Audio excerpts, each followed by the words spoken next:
Okay, gang, here's a puzzle for you. I've been going through my transformers, and I've got one which I like. I checked the number out, and it was built in 65, which makes you nervous, right? 65 was not their better period in time. So what I've done is I've hooked up my ohm meter, and I'm measuring the resistance that I'm getting out through the output as I go through the rheostat. And I've mapped those into a chart where you see ohms are 0 at stop, all right? And then when I get to 20, there's looks like I measured 20 there, 12, and that's what I have. I have 11.6. I may be off a fuzz on my number. Okay. Then when I go up to 40. And I let it settle in, I'm getting 9.3, dead on, 9.3, okay?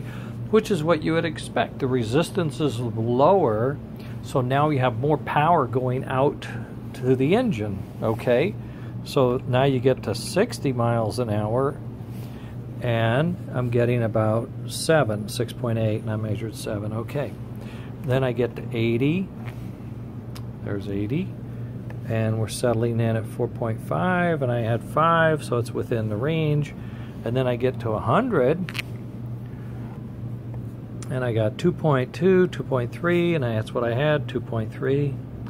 And then I get full out, 120, boy, flat, highballing it, right? About 1.2, and I measured 1 before. So what you see on a scale of some note, say 0 to 15, and you start out at 0 and you go up to 120. At 120 you see 1 ohm, right? There's 60, there's 80, there's 40, there's 20, okay, something like that. I don't know, I'm not very good at charts. Okay, so here you can see, so at 20, from 0 you get to 10. 10 up here, be 10, okay. And then at 30, I'm over here, okay, show you what I'm doing. And so you get 9, okay, so there's, say, that's 3, there's 10, so there's 9.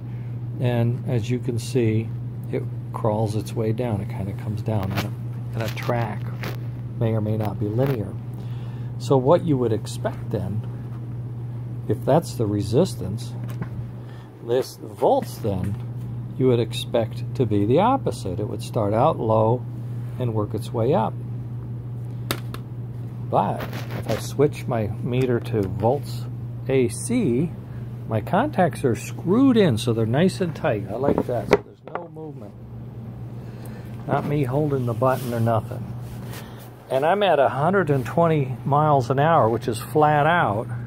That means the maximum voltage that I can get out of this thing is at 16.8 volts at that. Now, if we come down to 100, right? You come down to 100,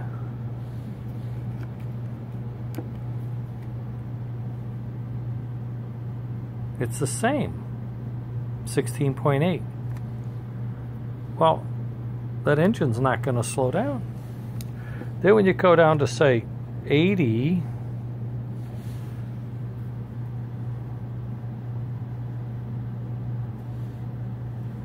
I don't know.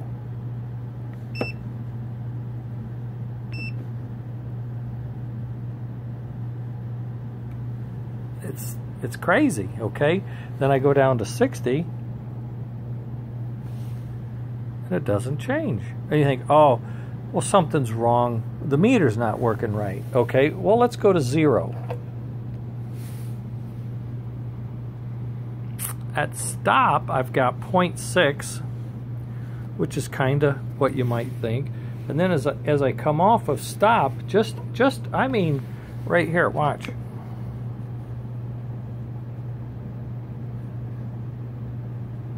Right there.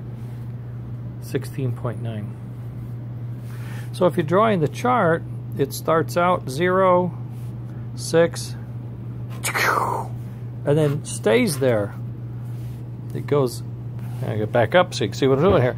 So it jumps up and stays there, yet the resistance in the circuit, okay, so what you have is resistance and a lever, and it rubs, and it's connected from here to here, okay? So here is low resistance, high volt, right? So this would be 120, okay? So as you rotate across, if this is your pickup point and this is your pickup point, as you rotate across, you've got more resistance now over here. So that means the electricity now goes, oh, I'm so tired. Oh, okay, I'll come out. And it's got to be lower, you know? It should be like 5, 7 volts, right? And 15, 16 here. So that if it's in the middle, it's a little tired, but not so much. Okay, fine. It should be about 10 volts in the middle. And so your plot, you know, would kind of map to the resistance, only the inverse. Only it's not. It's chunk straight across. So then you wonder, if I come off the resistance from high resistance,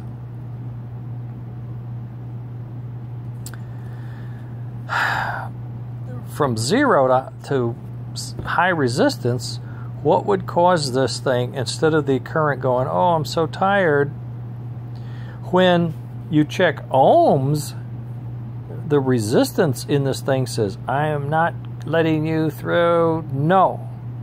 So you've got your 12 ohms of resistance, I'm not letting you through, but then when you get the volts come charging in, they're going, the volts are like going, they're finding a way to go straight across, or from here to there, something like that. So it's goofy. All I'm saying is it's goofy. They're finding a way to go from here to there early on. Like, okay, I'll work with you here, but at this point, I'm cheating. I'm going straight in. So it sounds like something in here maybe is causing this thing to do something. And the challenge with this particular unit is it's a very inexpensive unit, so there's no screws, it's riveted. So as soon as you try to open something up, you can't touch it. If you drill the rivets out, you're now, what, you're going to screw something together? How much time do you put into a transformer? And it's a 50-watt transformer built in 1965, which is squishy, right? But my bugger is, I like it. I thought it was cool. And the other thing is, it does give you 16 volts. So, okay, maybe it becomes an accessory transformer, and that's the end of that.